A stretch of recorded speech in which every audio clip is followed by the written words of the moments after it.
African descent, African ancestry, coming from a land that was also colonized. I'm Nigerian, and being raised in the land of the colonizer, being the UK. I sit here on indigenous land that is the territories of the Haudenosaunee, the Anishinaabe, Mississauga peoples, and I sit here with profound gratitude. And as an ally, actually I use the word accomplice after a lovely friend of mine called Jade Peak, who is a brilliant black trans activist. Jade was saying, we don't want allies anymore, we want accomplices, i.e. people who are going to put themselves out. And so I consider myself an accomplice to my indigenous sisters in their struggles for justice and equitable, respecting of their equitable rights. I'm really also grateful to you, Sarah, and your team, and the Office of Dispute Resolution and Sexual Violence Support's Center for Student Equity, Diversity and Inclusion, Indigenous Initiatives, and the Department of Criminology and Community Justice Initiative. It's a mouthful, but it had to be said. I'm also really, really excited to be moderating this panel, which I know all of you, participating are going to go away thinking, wow, mind blown. And not just about the brilliance of the panelists themselves, but also about the brilliance of the initiatives that each one has been working on. For the past 30 years or so, feminists in the anti-violence movement have come to really, really place a lot of emphasis on the criminal legal responses model to address gender-based violence. And I use the word criminal legal response as opposed to criminal justice response, because we have found no justice in that model.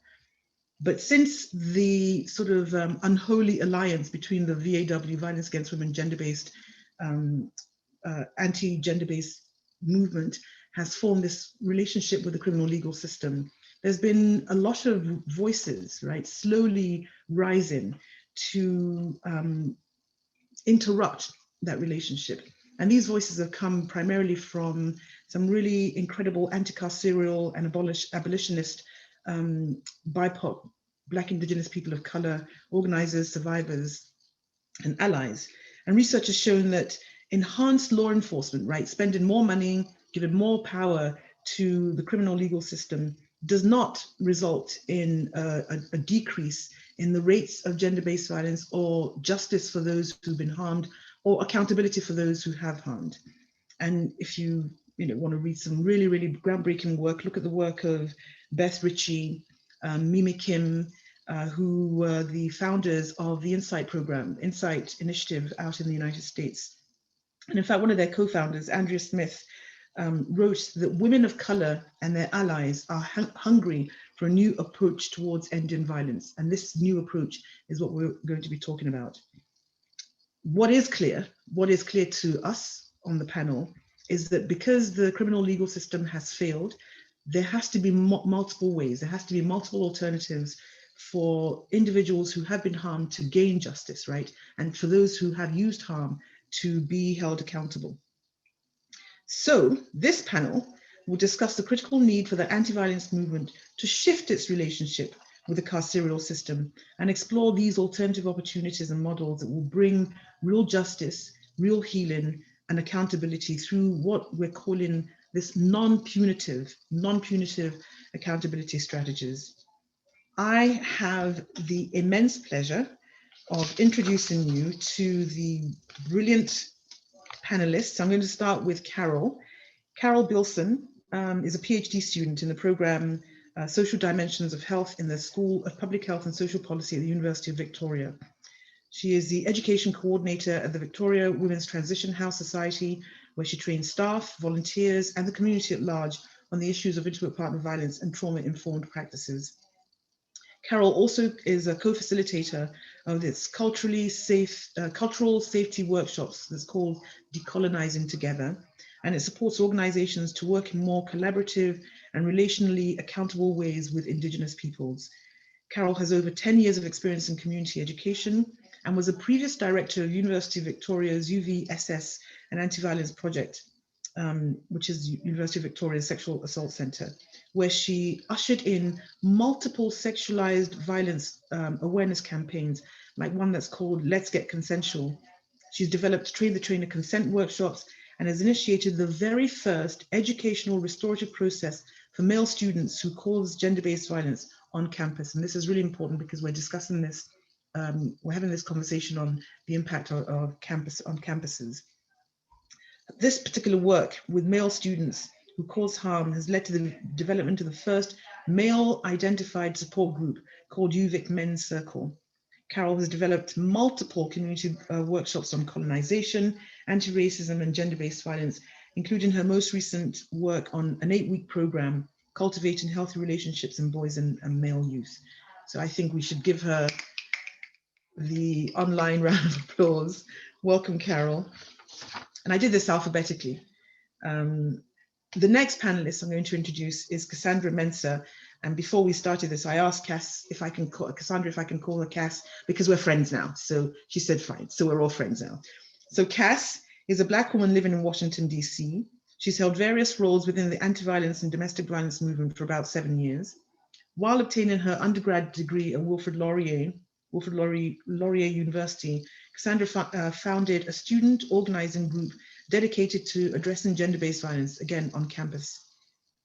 Once she graduated from law school from the City University of New York School of Law, she worked as a staff attorney at Day One, which is an organization, representing youth survivors of dating violence, dating abuse in family court. During the uprising and protests that followed the murder of George Floyd, Cass published a brilliant article, which we must put on the link, absolutely brilliant article, on Teen Vogue, advocating for responses to sexual violence that do more than sort of involve police. Let's not involve the police. And Cass is going to, I think you're going to talk about that article, right? And that the work generally. She is intimately aware of the limitations of the carceral feminism and is dedicated to creating safer communities that prioritize healing over punishment. Cass currently works as an education fellow in the National Women's Law Center, where she represents students who are suing their school under Title IX and advocates for pregnant and parenting students. She also, just in case you didn't know, loves cooking, reading poetry, and graphic novels in her spare time. I didn't know that. Now we do. Last but not least is the spectacular, equally spectacular Michelle Sunderland. Michelle Sunderland, who is an Anishinaabe Mi'kmaq woman.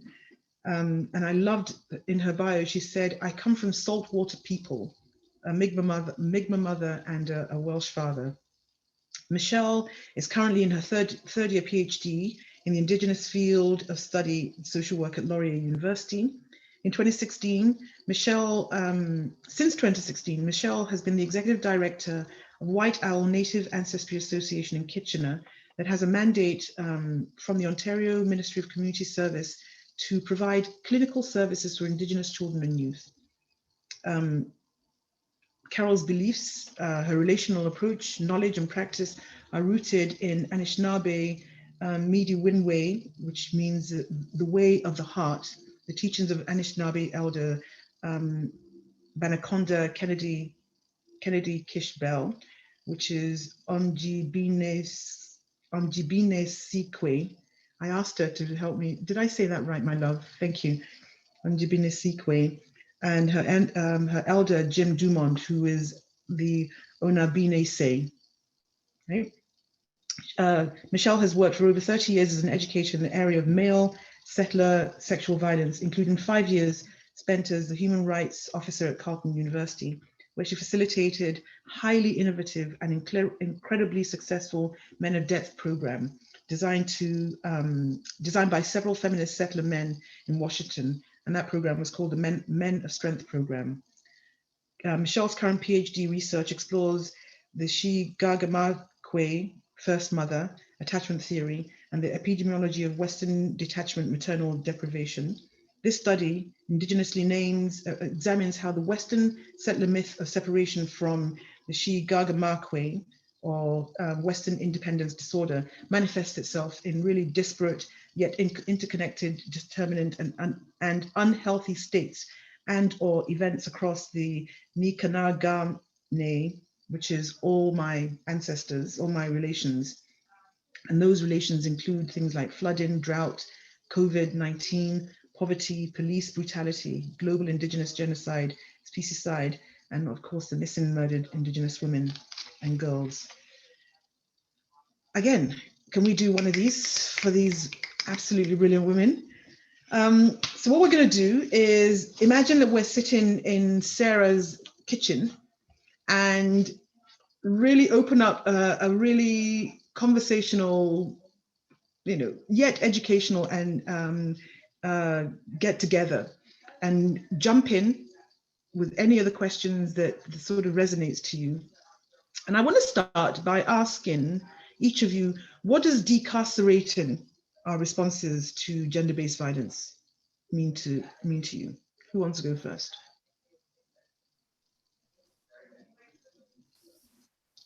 If you don't jump, I will pick on people. I tell my students. Carol, you took yourself off mute. Go for it. Oh no, perfect. Okay.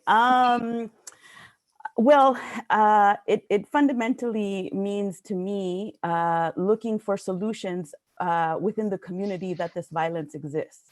So for us, we harm each other in relationships and in communities, and we have to heal each other in relationships and in communities. And the state has unfortunately a long track record of causing harm. And for most, women of color and people who have experienced violence at the hands of the state, it is never going to be a site of safety. It is never going to be a site of justice. It is never going to be a place where we will see it as where our needs as survivors would be met, but even less where the needs of the people that had caused harm upon us would be met. And so unfortunately, and actually I would say fortunately, it has created a natural momentum for women and racialized identities, gender non-conforming folks to look for other solutions other than the police state or the colonial state for support when you experience the most intimate harm that you can experience. And I think I find it very problematic when we have organizations that do territorial acknowledgements and then offer the police as a solution with neutrality, like speaking about the police with neutrality. If you are going to do a territorial acknowledgement, that's an acknowledgement of a system that is oppressive. If you are using that system as an analysis, then you cannot use that analysis to then offer it as a neutral choice or a neutral option for survivors. It is not neutral. We cannot speak about it neutrally. It has long history of causing harm and of not creating safety. So that's what it basically means to me. As someone whose birth has come from police violence, it is never, generationally, it was never seen as something for my family to, especially the women in our family or the queer people in our family, to seek support or services or help from any institution that has a colonial history and background. And most of us, at least in my family, are here because we have state interventions in our history, interrupting, exiling us,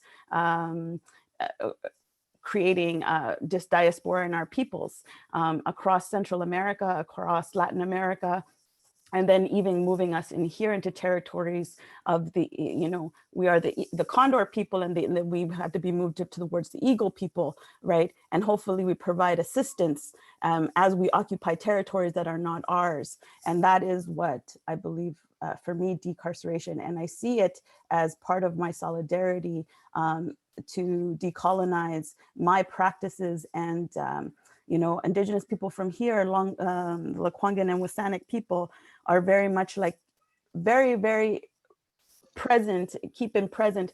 How is my work strengthening the nationhood, the sovereignty of the Songhees, the Lekwungen, the Wasanic people on whose lands I'm occupying currently? How is my work in anti-violence strengthening those nations? How is it doing? And if it's not doing that, and so participating in state solutions is definitely counterintuitive to my solidarity with the Indigenous people that on whose lands I occupy on. Beautiful. So, yeah, that's what I have to say.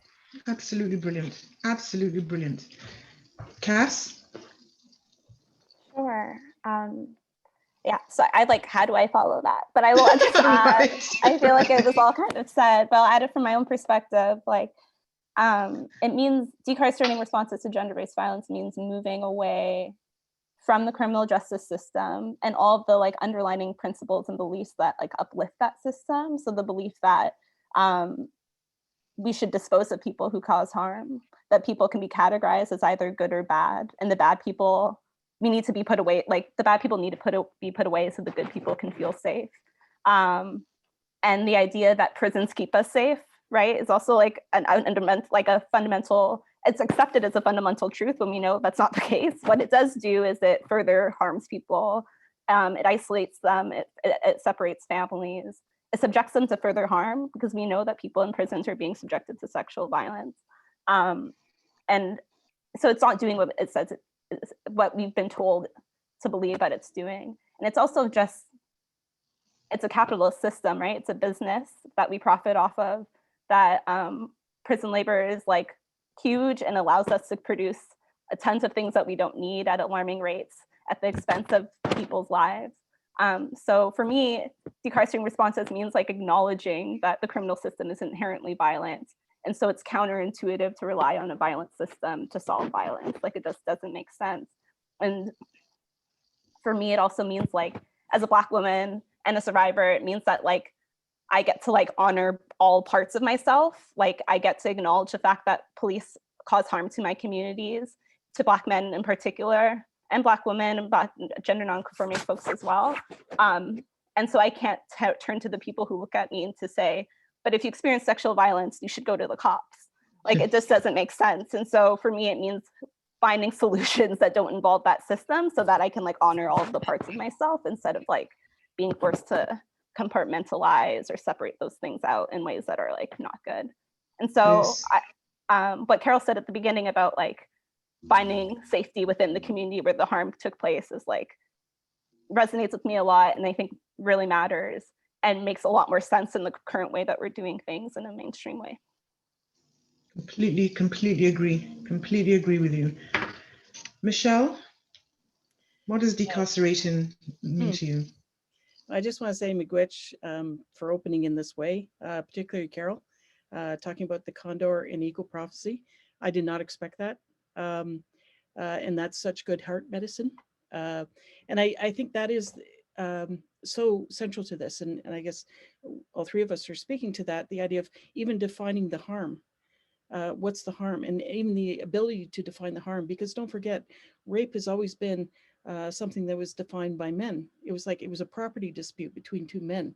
And it feels like it's still that way in the courts and things like that. And even our children being extracted is still a property dispute, usually between white foster parents and Indigenous people and others. So, you know, that idea of defining the harm, but also getting below the doublespeak that we're hearing, that this is about, putting people away. And what we're finding in our community is that it's a great way to extract our children, because then you put the men away, but I guess ours are not for sexual, or you see the low numbers in terms of what they think Indigenous sexual assaults, but then high number of incarcerations. So if they're saying there's less than, I don't know what, less than 5, because those are all the unknowns, and suddenly we're 89% of overrepresented. How are they getting us in there?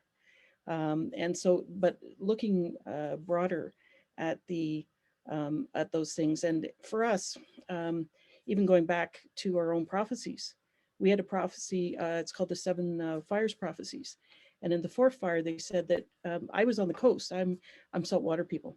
So the warning was in the fourth prophecy was that be careful. See if when the light skin race arrives, they can be wearing two faces, and it'll either be the face of brotherhood, in which case we will go on and actually create these two great nations, or it'll be the face of death. And be very careful, because the face of brotherhood and the face of death will look very similar. And you know, you need to be able to tell the difference. And that part of the difference was, will they come in suffering? Will they come to the shore in suffering? Will they come to the shore in greed? And so how do we see that in the colonial present? How do we see that in domestic violence legislation that is supposed to be about the interest of the child? And yet, you know, they extract our children, knowing that 90% of the adoptions will break down, knowing that then they have no claim to the land, knowing that they're more likely to be abused. You know, they get taken out for pre-neglect, and they're more likely to be abused in the homes that they get adopted to. So this doesn't make sense. And as you said, it doesn't make sense. The incarceration system doesn't make sense. So just even finding ways, and, you know, through our own prophecies, through our own thing, to start realizing, even like, look at the numbers, look at the idea of marginalized. Have you ever done the math? I mean, it's just, I'm a social worker, so we don't like math, but it's like, you know, when you talk about, you know, so racialized minorities, immigrants, women, people with disabilities, gays and lesbians, that I think it works out to be about, I don't know, 93%. How can 93% be on the margins? And what does that say about the center? And how are we, you know, being fragmented so that we don't even recognize that you know, that we're being pulled into the center? And so thank you for starting that off with the condor and the eagle, and how those kind of things will actually unite us. So I'm so grateful for that, and looking forward to the rest of this conversation. So miigwech.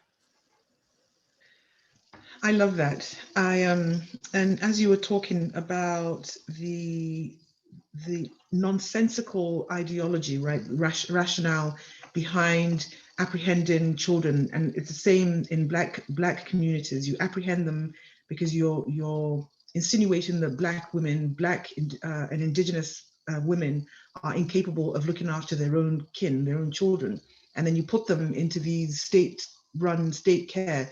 To me, it's a sign of how white supremacy, which is the minority, has embedded itself in everything as a way to use the majority to be at its beck and call. So I think what makes this conversation really important is that we're naming, right? You're naming it, you're calling it not just out, you're calling it up.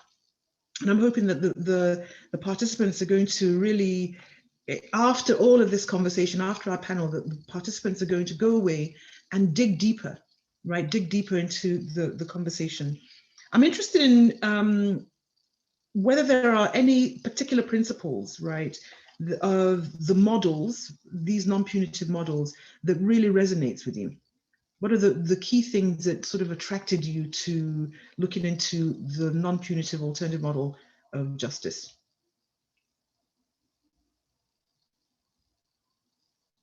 Who wants to jump in?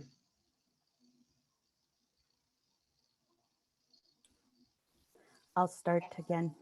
So I want to start with a couple of folks that really informed my work when I started to work with people that caused harm, specifically male students on campus. I was introduced to the work of Dr. Alan Jenkins, who does work with men who use violence in their intimate relationships. And he has a model called the invitational model. And it is a model where we are not looking to shame or maybe even re-traumatize or create punitive processes towards the person that's caused harm, but it's an invitation into accountability, right? And so it's a relational accountability. So it's an invitation to be in relationships with those who are navigating your masculinity. And so it's a 3-step process. He requires that the abuse stop first, that with that man. Second, that harm be acknowledged and efforts to repair that relationship start. And that we restore the dignity of that man or the person that has caused the harm. So it's a 3-step model. We used it to start working with the male students on campus. And it's a really good book. I would recommend his, it's a step-by-step model on how to work with people that have caused harm, but particular with male identified folks, which I feel is a very different, we need to, I'm an advocate. This is part of my work. I understand it's not part of everybody's work, but I do believe we cannot continue to ignore that 90% number of initiators of assault are men. We can't continue to have no media, no resources, no conversation with that number. And so to me, when I started this work, I was a survivor. I wanted to work with survivors and quickly recognized that we have been flying this bird with just one wing, and we are not going to get there just supporting survivors and children, but we need to support the men and the people that are causing the harm to fly this out of this situation. And so, and the second model I really encourage people to look at is Vicki Reynolds' model on solidarity approach in doing therapy. She's a therapist that works down in the downtown east side of Vancouver with a lot of folks actually come to know her through people who restore people that work with torture. Because out of South America, a lot of our people were tortured, and the trauma that was generated out of that experience was how she came to come through trauma-informed practice. So Vicki Reynolds' solidarity approach in that we always walk alongside the people that cause the harm, and we are learning along with them the harm that we have caused, because we don't know, none of us have walked in this world without causing harm. All of us have ignored a no. All of us have transgressed against someone else, willingly or not, consensually or not. And we have to hold the pieces of our own brokenness to walk with other people's brokenness. And so another fellow that really informed my thinking around this work was Brian Stevenson out of the United States, who wrote Just Mercy, in that the systems that we create have to see the whole person, as in they're a brother, they're a father, they're a son, they're a worker. They are the systems that responses have to see that whole person, as Cassandra was saying, because any system that doesn't see you as a whole human being will not produce justice for you. And so so Alan Jenkins, the invitational model, and Vicki Reynolds, the solidarity approach, were my two foundational work who informed, and Brian Stevenson was my models that for doing the work. Wow. So I hadn't read any of those, so they are now on my Christmas. Somebody needs to buy me those books. I'm just putting it out there. Cass, Michelle, how did you get into this work, this particular line of work on non-punitive models? Sure. I'll just say, when I started looking into the issue of sexual violence and gender-based violence, it was in the campus context at Laurier. And really, I was just trying to get Laurier up to speed in terms of the fact that at the time I was there, which was, I graduated in 2016, there was no mechanism to report any sexual violence or to disclose to anybody. There was no, Sarah didn't work at Laurier basically yet. And so we didn't have somebody in Sarah's role. It wasn't clear on their website where we could go. The community resources weren't clear. There was no policy or mechanism. And so my framework was just getting people, Laurier, up to speed in terms of where other universities and colleges were at the time. And I wasn't thinking of what else we needed or what that could look like outside of what I had already known, which was very much a carceral approach to things or just a need to report things. And it wasn't until I started merging my thinking around gender-based violence with my work around addressing anti-Black racism on campus that I realized those issues aren't separate and they need to be addressed at the same time. And so I honestly didn't start thinking about it more until after I graduated and was reflecting on what we could have done beyond just finding reporting mechanisms and teaching people about consent, which is all fine and well, but it leaves a lot of people out.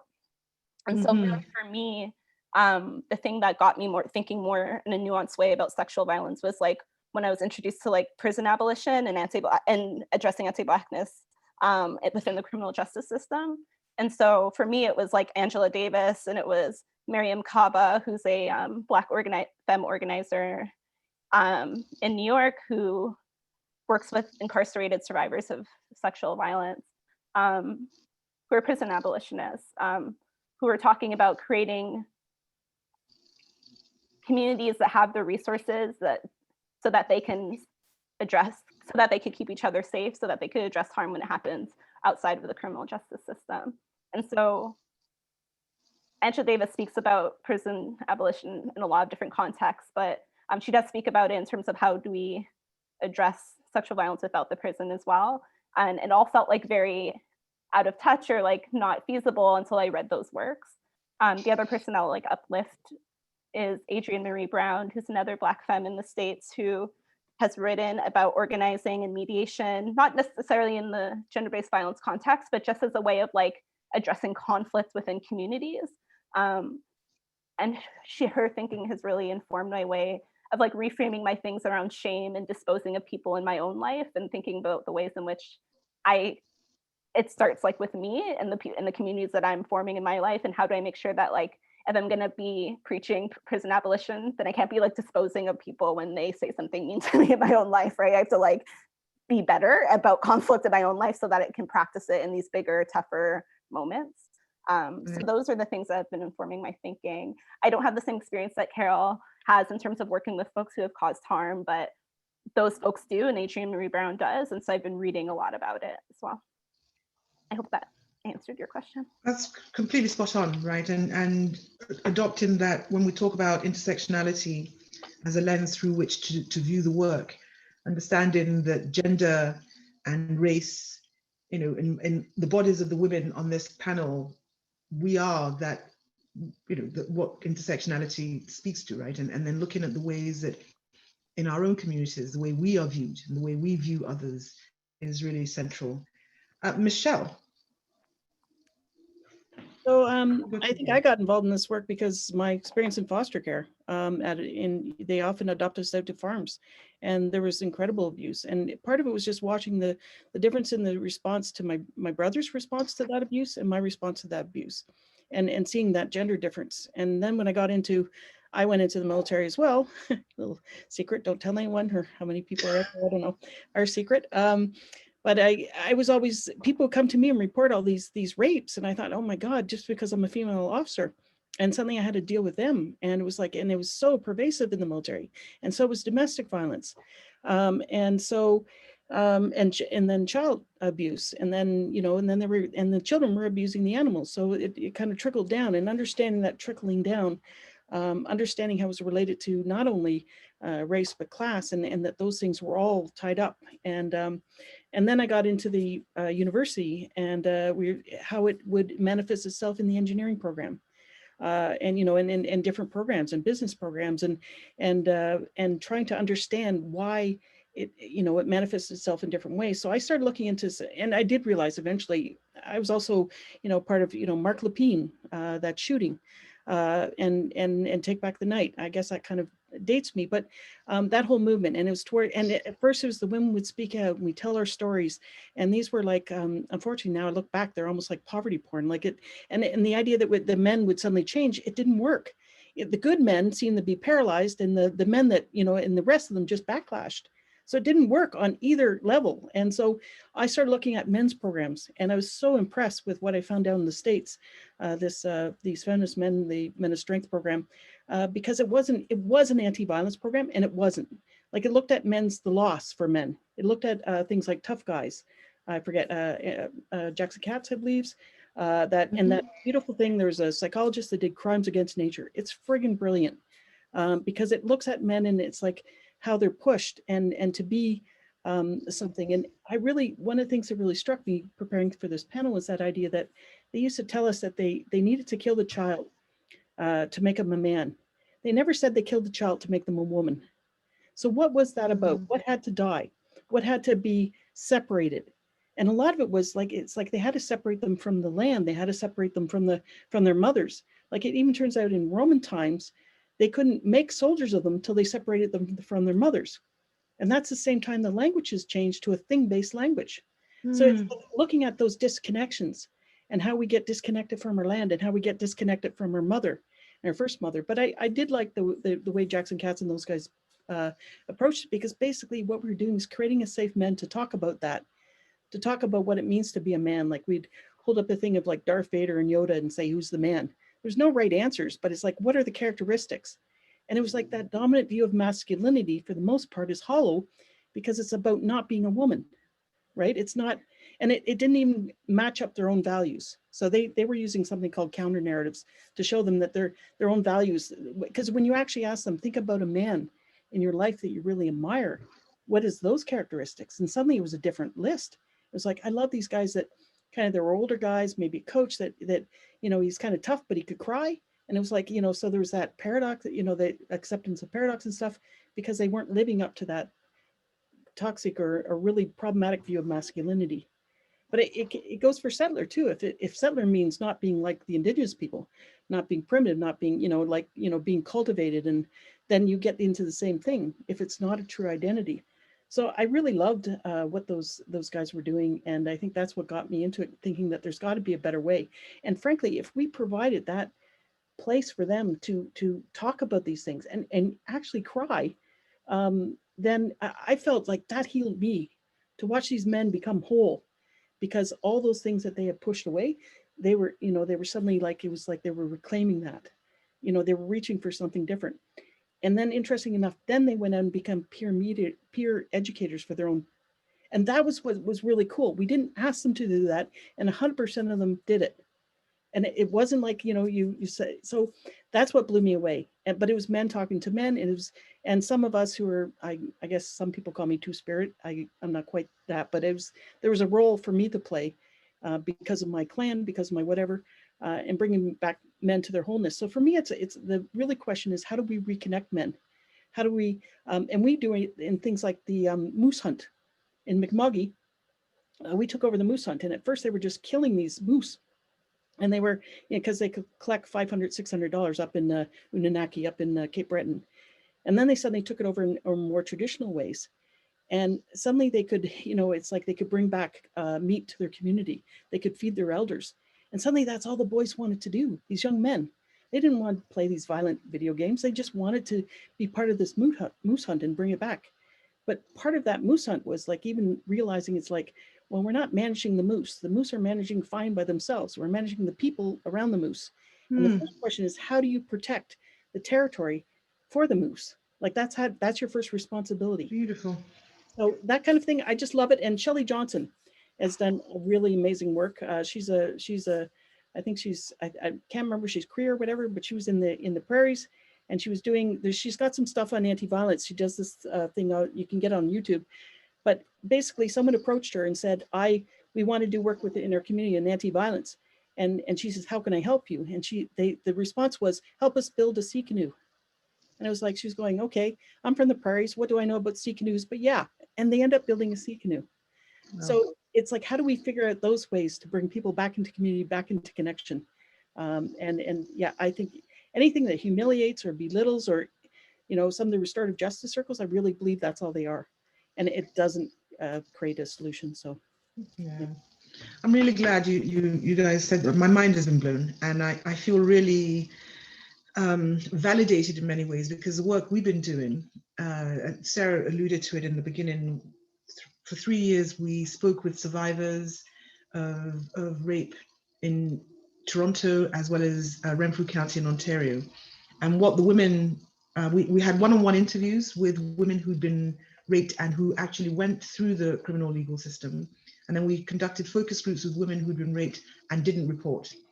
And what came out, I think everybody, every woman, every survivor that we spoke to was not looking towards the criminal legal system as a site to provide healing and justice for her. Every single woman was talking about ways to help this person, this man, all turned out to be men, this man change his behavior. How do we get him to understand that what he did was wrong, and how do we help him heal? And so our work really shifted, and Carol, you said it, you know, Cass, you said it, our work shifted on removing the shame and the blame and recognizing, I don't know who said this, but the whole thing about hurt people, right? The understanding that the men who causing the harm are themselves oftentimes victims of child sexual abuse. So the penalizing, pointing fingers, shaming and blaming, nobody listens. Nobody's ever going to engage, sit down and actually imbibe, understand all of that. So the shift is moving away from shaming. And to your point, Michelle, around how do you bring people back into their community, right? And then they have a sense of ownership and a sense of responsibility. That's what really transforms. So that's interesting. That's really interesting. And it's the way how all of you came at this non-punitive model from different lived experience. Those of you who identify as survivors, I'm a survivor. That's exactly the way I came to it. I have a question around when we talked about the communities that actually created these non-punitive models, these alternative non-punitive models. Do you want to share some more about which specific communities they are, who really are the progenitors of non-punitive models of accountability and justice? I can start this one. I think that it's important to like acknowledge that like communities of color and like low income queer communities have like always had to find ways of keeping each other safe outside of the criminal system, right? Like, because we know that those systems weren't designed with like our safety and well-being in mind, and that often the violence gets exasperated when we reach out to the police. And so I think a lot about like, and have learned a lot from like sex workers, particularly like queer and trans sex workers who had to keep each other safe when they're engaging in sex work on the street. And so they would create like, I think they called them like bad date lists, where they would let people know like who were the Johns that you might not want to be left alone with, because they couldn't turn to the police because their sex work was criminalized, but also because the police would further harm them and sexually harm them. And so like communities have always found ways of like keeping each other safe. And it might not be in this like one size fits all thing or this like written down institutionalized thing, but like we find ways, creative ways. And the other thing that I want to acknowledge is that like Black women in particular who are in domestic violence situations have also had to find creative ways of keeping each other safe, because there's this tension, right? Particularly if you're dating another person of color, that if you call the police, you're worried that the police will cause harm to that person. And that might not be what you want. You want the violence to stop, but you don't want that person to get harmed by the police. Maybe you don't want that person to be incarcerated. Exactly. You just want the violence to stop. And in my article, I cited to a study that found that like Black women in particular, they did a study in the States and found that like Black women in particular were 98% more likely to die prematurely from heart disease. And they were theorizing that that was because when the police like arrested their abusive partner, instead of just like let them off with a warning, because there was like a tension there and they felt bad that the violence was being exasperated. But interestingly, that didn't change like the likelihood that that person would be killed by their partner. So whether or not their abusive partner was arrested or given a warning didn't really change the outcome of that violence, but it did increase like the stress that Black women endured for having to call the police and seeing their loved one get arrested. And so I think acknowledging those tensions is real and leads to like inevitably turning away from that system and finding something else. And the same thing is for like undocumented people who don't want to call the police because they don't want their abusive partner to be deported. They just want the violence to stop. Or maybe they're undocumented themselves, and engaging in the legal system will put them at risk for being deported or being put on lists or under the purview of the US or Canadian government. And so for all of those reasons, the ways in which like it intersects in really real ways in people's lives. And so we're forced to kind of turn and look for something else. Exactly. And I just want to make a quick point about in our own research, the only space where we found Black women talking about sexual violence was in the one-on-one, the focus group interviews with women who didn't report. And I mean, that in itself is telling, because Black women are not going to go to the criminal legal system for exactly the same reasons that you alluded to, Cassandra. Carol, which communities have you found have really, embraced this non-punitive model? I think it's interesting because I feel like it was very reflective of our organization at the time when I was directing the anti-violence movement, and who came to work at the center. And often our center was serviced and staffed by survivors of marginalized communities, right? And so I think we recognize in those places where we can go to get support and where we can't.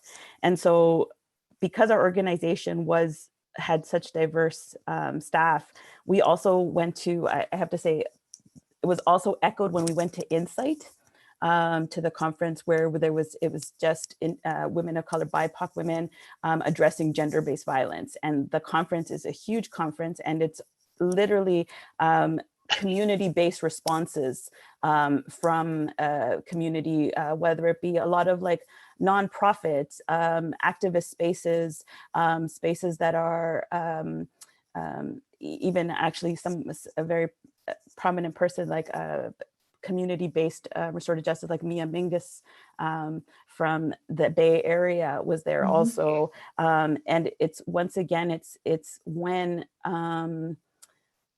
these systems, and like Cassandra says, when these systems not only are they not designed for you, but they target you for that violence, you really have to, we recognize that targetability, and we recognize that we have to come up with alternative systems. But I have to say, like, what's really imaginative is that people who are in efforts to decolonize, in efforts to liberate themselves, in efforts to create new and just societies that are reflective of the humanity that is expressed right now.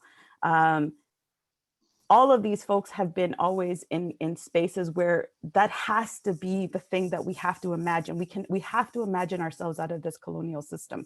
And so we were never afforded the privilege or the luxury of being able to even lean on them. And so this is where it's, I think the strongest resources, the strongest literature, the strongest work you're going to find is going to be from, and actually I'd like to say, I really appreciate Michelle's comments in terms of like, so we are clearly not the margins, we are clearly the majority experiencing this violence. And for some reason, well, actually I would say patriarchy is a fantastic way of decentering survivors' voices in making them feel like a minority. So yeah, so I would say we are the majority because we're the majority being impacted. And so that's why you're gonna see the best, I wouldn't say the best, you're gonna see more innovative, more actually humane and responsive responses to gender-based violence out of our communities that have not seen the state as a traditional place of safety and excellent justice. Absolutely spot on. Absolutely spot on. I just Michelle? like to comment about one slightly distressing group that's taking this up. And I think that's things like the universities when they take it up and it's around, say, like date rape. And I know as a human rights officer, and I can speak to that because I'm a former human rights officer, we burn out very quickly. I think I lasted 5 years, the average is 3. But it's that sweeping things under the rug, wanting to have that alternative so that you don't have to address these systemic issues. And it's like, so that both of them can continue their education. You know, it's kind of like, can we have a no contact? I was placed in the position of in date rapes of having no contact agreements so they could both continue their studies. But what did that do? Like, we never followed up to see how did that woman feel about that. I'm pretty sure the guy got to continue with his education, but did the woman? And then that's even when it's like, you know, 2 white people. But is it the same, you know, class? Is it the same? There's a lot of other things that went on with that. So right now, this push, and there's a huge push right now to get our children to consent to releasing, voluntarily giving up their children through all these like ADR, and they called it Indigenous ADR. That's not ADR. And this has never been restorative justice because it was focused on healing. It wasn't about shaming. It wasn't about accountability. It was about how do we heal and how do we, and as a community. So it's like what they've taken, and they do this a lot. They did this with lacrosse. It became a national Canadian sport. I don't know how that happened, that we weren't allowed to play. And that, like, even the Six Nations, interestingly enough, there's Alan Downey's work around the Creators Game. It's like, if you still remembered that it was a Creators Game, that it was still sacred, then you weren't allowed to use it. And I've seen, like, I've seen the ADR used in like a circle that Family and Child Services calls, and they've already got the solution to it the next day, even though the Indigenous person doesn't even submit the report for 3 days. It's not anything like that. So I am really concerned about the push now to have this at a time where we're actually seeing incredible pickup of violence against women. Like I think of Greta Thunberg from you know this child, like she's a beautiful child that's speaking truth to power, and what happened with the Alberta companies, the trucking companies, feeling that they were entitled to put out this thing that was obviously a rape, obviously a rape. And so like like even the thing about informed consent is starting to really worry me, because even with our people, it's like, we'll inform you and you consent. And if you don't consent, then you don't know what you're doing. Like even initially when we didn't give up the land, they had to show that we were reasonable people, that we had the right, that we were reasonable enough to give up our land. But suddenly we were not reasonable if we didn't want to give up our land. So that idea of informed consent, and so there is a very scary thing where it looks like it's being pushed by, you know, by these groups, and that it's a good thing. And yet the way it's going to be used, just like domestic violence was a push to have accountability. And how does it get used? To extract Black kids, to extract immigrants, to extract Indigenous children. And you know, and it's, I think we have to be very, very careful, because they say this is coming from us. I would say it's not coming from the Indigenous community per se, for the most part. And, you know, we have a lot of other ways like moose and sea canoes. Funny enough, they're not putting money towards that. You know, so I think we have to be careful, because it's like, I'm really concerned in terms of who is picking this up right now, and why now, at a time where we were starting the protest. We were starting to actually, I think, make a real, you know, thing. And suddenly now they want these private things, private circles, private, that aren't, you know, publicly accountable. So that, just a little pin there for in terms of a caution. I love that. I'm so glad that you raised that, Michelle, because one of the things that I struggle with, struggle to be polite to people about, is when the whole cultural appropriation of Indigenous ways of knowing and then sort of passing it off, right? And so, you know, the caution is well said, but I think we need to be more direct than let's be cautious. We need to call it out and actually say, this is utter bullshit and you have no business doing this, because number one, you don't understand what you're doing. Number two, the time that you're investing it's a farce. This is not, these processes, these ways of being and knowing have taken decades, right? People are raised into this. You can't solve it in a one-day circle. Let's sit around and talk about it. It actually requires Indigenous people who are leading it, who understand it, to be facilitating it. So that's just my 2-second rant. Sorry, I just wanted to put one like 2-second rant in there on top of jump in. I would like to say unaccountable men's circles that don't have any link to their survivors or to an organization that is supporting survivors, and these like men's circles that are showing up like as entities of their own, right? With no connection to survivor or no accountability to those who are experiencing the harm of that masculinity that they are supposedly addressing. Because we've had lots of men's circles also show up out of the blue and facilitated by men, and it's turning into absolutely a recreation and a kind of almost a navel gazing opportunity, but no accountability. Like who's judging this work? Who is assessing your group, right? And the progress of that group, right? And is it actually, because similar, we also have the Moose Hide campaign come to Victoria.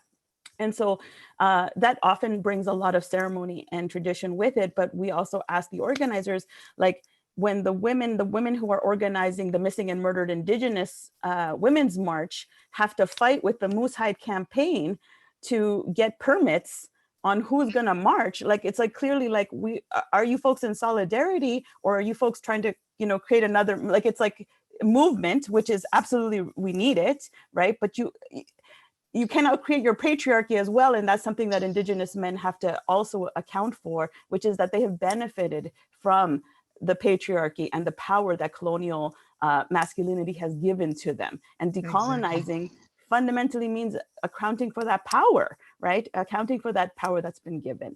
And so because we hold up the men in a big way through the Moose Hide campaign here in Victoria, but we also would like those numbers, like I would like ceremony and celebration to happen when we see those numbers start going down, right? And then I'm all for it. But I think until then, a lot of work has to be done amongst men and doing that work to heal men before we can start celebrating.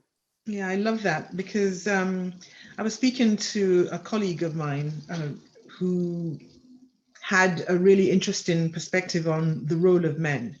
And the conversation started off very, very friendly, very lovely, that, you know, the issue of gender-based violence is not a women's issue, because we're not the ones causing the harm, it's a man's issue. But then the conversation sort of devolved, because we started disagreeing on the role men should play in this stuff, right? And how, to your point, Carol, men have sort of, again, appropriated the space of women's movement, and funding is shifting to them, and they're not actually walking as allies and accomplices to women's movement. They're now, again, occupying the space. So it's a way of saying, you know what, buddy, very, very, very nice, but step aside for the minute and center, right? Center the women. What were you going to say, Carol? Exactly. Work without that accountability of the survivors, whether it be who is this work for? Fundamentally is to have better relationships, right? And so those masculinities or those masculine identities are navigating those relationships. So it's on those relationships to say, yes, that circle is working. Yes, your work that you're doing is meeting our needs to live in safety, right? But you folks just determining that, unlike how well you folks are doing, which is an important part of navigating, you know, emotional literacy and masculinity. And like, there's important pieces that need to happen. But fundamentally, at the end of the day, who's assessing that work? Where is the relational accountability for your group? And so that's what it needs to be. Exactly, which is a beautiful segue into this question about the role of survivors. Which survivors of gender-based violence do you feel are sort of left out of that marginalization group, the recipients, the beneficiaries of our carceral system? Whose lives are discounted as survivors? I'll be brave and start. Oh, no, okay. Go. I just thought you're probably reflective people. You want to reflect on the question, you know, and here I keep, you know, I wanted to bring in something that's generally never raised. And I think one of the survivors is Shigog-Makwe, our first mother. I mean, that is one thing, that's where the roots of it, a lot of it start. Because when I think of it, what I'm seeing right now just blows me away when you start looking at it. Instead of a pan-Indigenous thing, look at, like, even in the Ring of Fire, where they want to extract certain things from us right now, there are some reserves that are basically, they're cut off, like there's part of the reserves is above the Ring of Fire, in the Ring of Fire, and below the Ring of Fire, and there's the same reserve, and yet the violence is in the Ring of Fire. Do you understand? It's not in these other two parts of the same reserve, of the same nation, who have had the same experience of residential school. So why is it happening there? Why is it happening? Why is Canada being basically reprimanded by the UN for what's happening down in you know, with their own companies in mining extraction? Why is it that 100% of the kids in the Northwest Territories and most of the prairie provinces are being taken and put into care, but none in PEI, zero? So it goes from 100% to zero.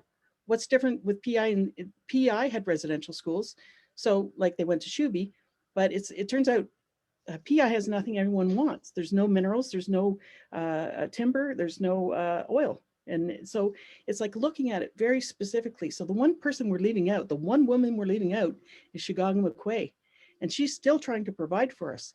The waters are still trying to purify stuff, but we're making it really, really hard.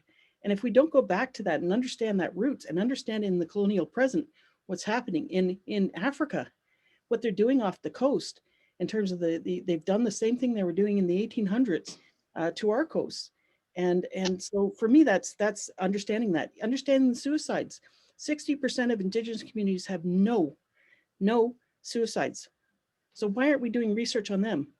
Why do we say that their suicides are high? If the suicides are still high per 1,000 or whatever they do, then why, where? and what's happening to that land, what is happening to our first mother, because that is always connected.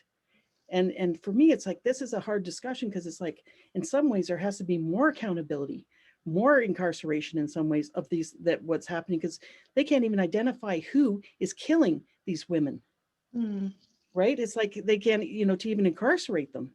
So we're in a situation now that it scares me, because it's that violence is picking up. You saw it with Greta, and it's like, how do we stop that violence? How do we, without attaching it and understanding it, attach to the land?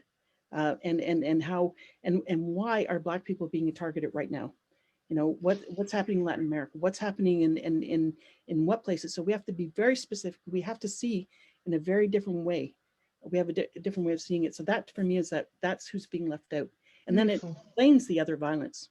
So miigwech. Beautiful. Cass, you were going to jump in.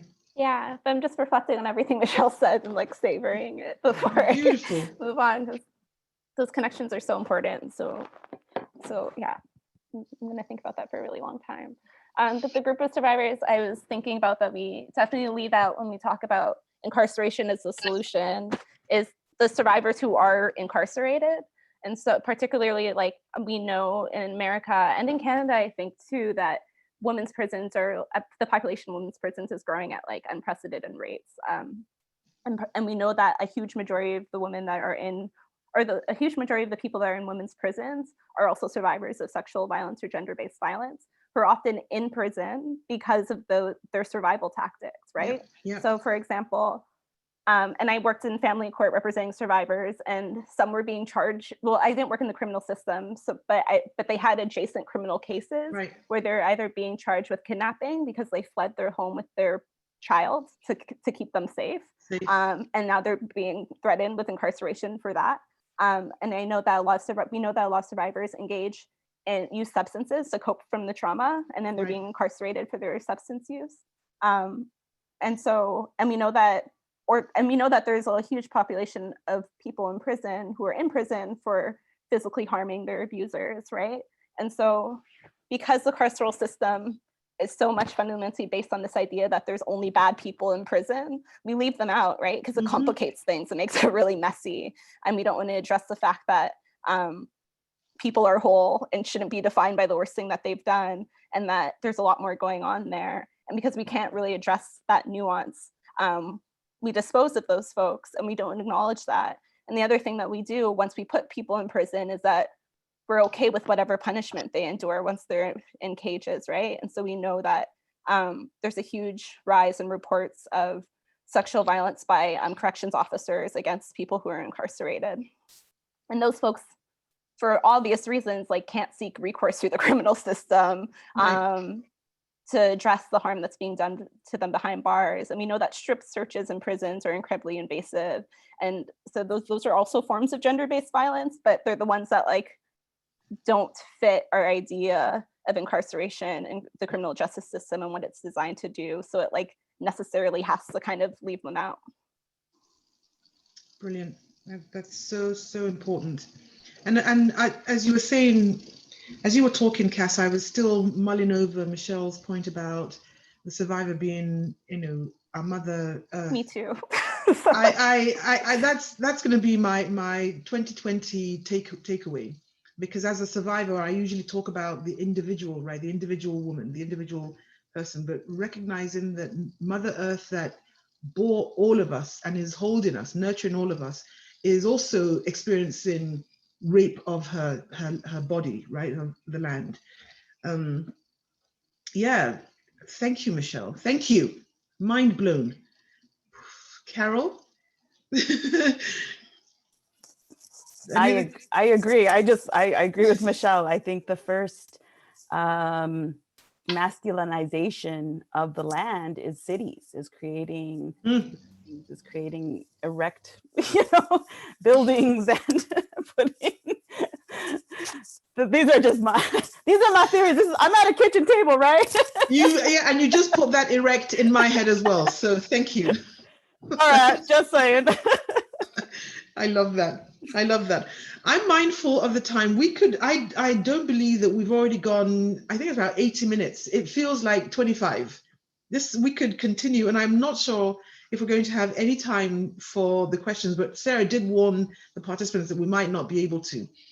I'd like to sort of bring us to a closing of the conversation and ask two quick questions, right? What do you hope is the legacy that you're leaving in this work? What do you hope to leave behind, when you retire?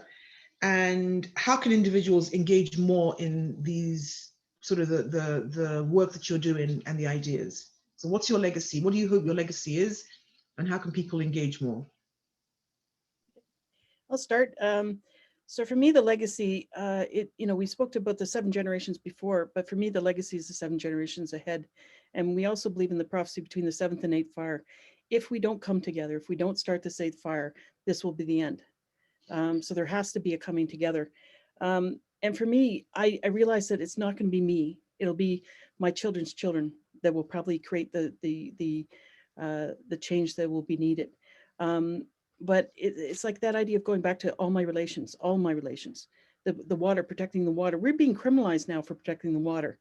My thesis maybe could actually be seen as an act of terrorism because it could affect economically. If people actually start believing this, it could affect the economics because they're going to rely on a lot of extraction right now. Canada has a lot of stuff to extract. But I think for my legacy is kind of like, it seems like a strange thing because, as I said, I'm a bushwork. I don't like numbers, but it's like, look at the numbers. Why is it that the Indigenous people are down to 0.01% of our land and they're going after that? And why is it that when we have 90% crown land in Canada, that doesn't make sense? But why even domestic violence that we've been hitting? I think they discovered domestic violence. I don't know. They discovered poverty in 1956. I don't know how they did that, but white people are really good at discovering things that are really obvious. I'm sorry, but but they discovered poverty, and then they discovered domestic violence, and they discovered abuse, even though they've been doing it to us forever. But they discover these things, and then they suddenly extract our kids based on it. And it's like, this idea that, you can be, the biggest thing right now is that if we've been in care, then our children can be taken away because that's the biggest risk. And I'm thinking, wait, the biggest risk is the solution? And it's like for 50 years now. So for at least 50 years, they've been studying domestic violence. And in terms of actual kids that get killed by their parents, it has not changed. Like in England, it's been 50 kids every year die from having their, because their parents, and that has not gone up or down. So they bring in all these different legislations. You got to wonder, what the heck is that legislation about then? Because it has allowed for incarceration of our men, of our women, for failure to protect. And it expects, right now we have 44,000 Indigenous kids in care right now. This idea of overrepresentation. And even in my area, it's gone from 3 to 5% more than at the height of residential school. Wow. But let's look at the numbers. Let's look at the math. And then let's start co-conspiring. I love that idea of co-conspiring, because we are the majority, not just as survivors because actually, if you want to look at it that, I think men are also survivors of male violence to the land and everything else. But even this idea, like, how do we learn to be, water protectors? Because if you think there's fights over oil, imagine the fights over water. Wow.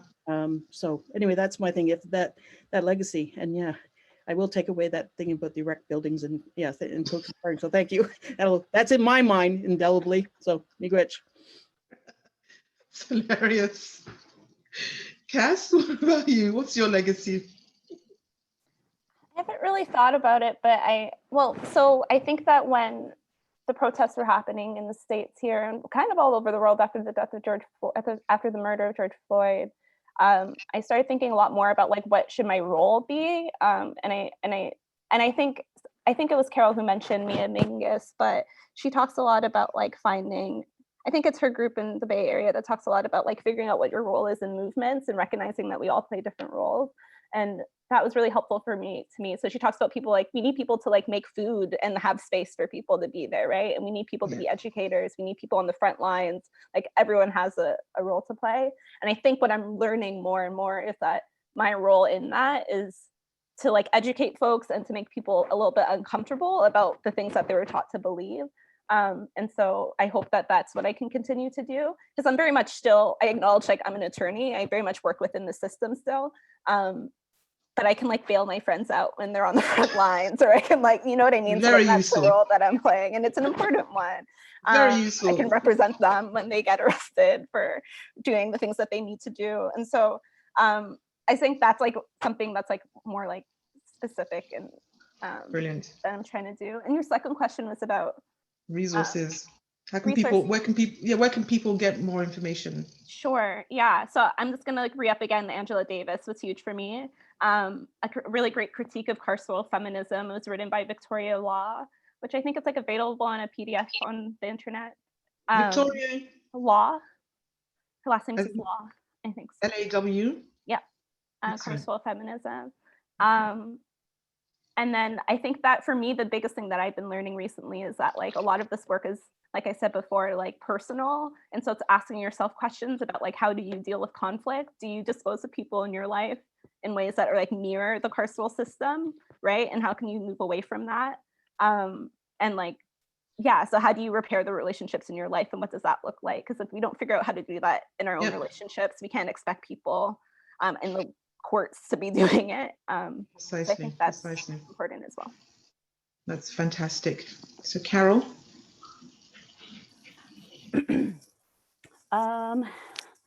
I think for me, one of the most transformational parts of my work, not that I think working with survivors was an easier part of the work, but when I started to work with people that caused harm, it fundamentally changed what my activism was, what I thought about anti-violence, what is good and bad, who are good and bad people, the idea that there are good and bad people. And honestly, if I could just interrupt that as a legacy, that we all bring with us good and harmful qualities. And it is relational accountability, like it is our accountability to our relations, to our land relations, to our water relations, to our people relations, to our animal relations, that keep us consensual, that keep us, able to course correct, that keep us able to be responsive and reflective, right? And that it's like, I'm not like, as we do this work, we walk into rooms with people that have harmed, and they're thinking we're these innocent people that are coming with this virtue to be like, oh, we're coming to tell you how to be. And it's like, no, we are walking with you, beside you, as people that have caused harm, as survivors. And that fundamentally changed who I was as a person that works in the anti-violence movement. And so I think I would love to leave that legacy on for people that could continue on. That think is that there's no good and bad people. that's not a thing. And I'd like to interrupt that. And then just as people get connected, volunteer at your sexual assault center, volunteer at your anti-violence movements on campus, at your equity and human rights offices. If you folks have in your offices, in your campuses, we have a couple of them. And then any campaigns, like, and this can be on campus or off campus, the work is coming, the restorative processes are coming, and in ways that are not, as Michelle very importantly points out, don't retarget the people that and recreate those crimes and harms against men and Indigenous people and BIPOC folks in the system, right? Like that's not the point. So yeah, so that's how you get involved. Yeah. So. Beautiful. I think this has been a flipping amazing mic drop conversation. I said at the beginning that Cass and I are friends, and Carol and I are friends, and Michelle and I are friends. I feel that our sisterhood is beyond friends now. I think there's a sisterhood that's developed. I jolly well plan to stay connected with all of you. So expect emails and text messages going forward. I am so profoundly grateful to have had the opportunity to sit in this space and share this conversation about how we transform not just ourselves, but our communities to create a more equitable, just, violence-free society. I think 2020 has been for all of us, right? With not just with COVID and the anti-Black racism protest that's rising, but also amplifying the voices of our Indigenous brothers and sisters around the genocide that's happening. And so for me, sitting in this space, talking about these alternative models is a way to affirm that we have power, right? And we have the capacity to actually shift shit, is the way I keep framing it. Shift shit.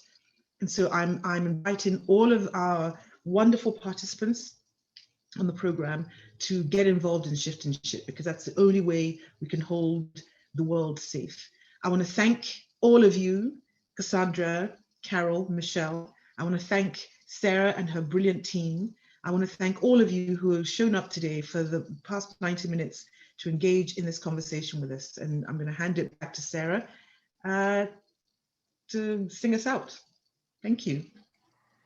I just want to offer like so much appreciation. This is exactly and so much beyond what we'd hope to have. And like I said, we hope to be an ongoing conversation. We were really lucky to have Richie Reseda come in, talk last week about non-toxic masculinity.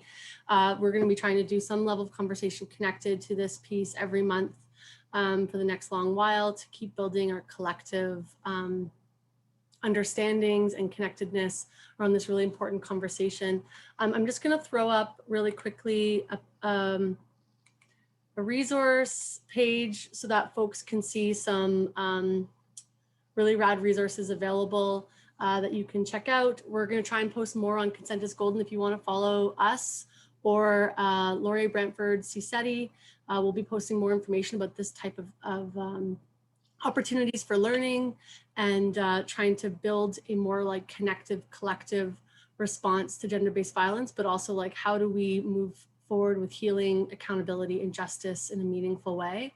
And one last thing, I just want to thank the Center for Student Equity, Diversity, and Inclusion, the Indigenous Initiatives Office, Indigenous Student Center, the Department of Criminology, and community justice initiatives in the community for joining with the Office of Dispute Resolution and Sexual Violence Support for making this panel happen. And we hope we get to work with you folks all more. And so I encourage you folks to check out all those individuals' websites and Facebook pages. And if you have any questions, please reach out to svinfo@wlu.ca. And just like, thank you so much. This was incredible. I'm so grateful. Thank you all. Bye.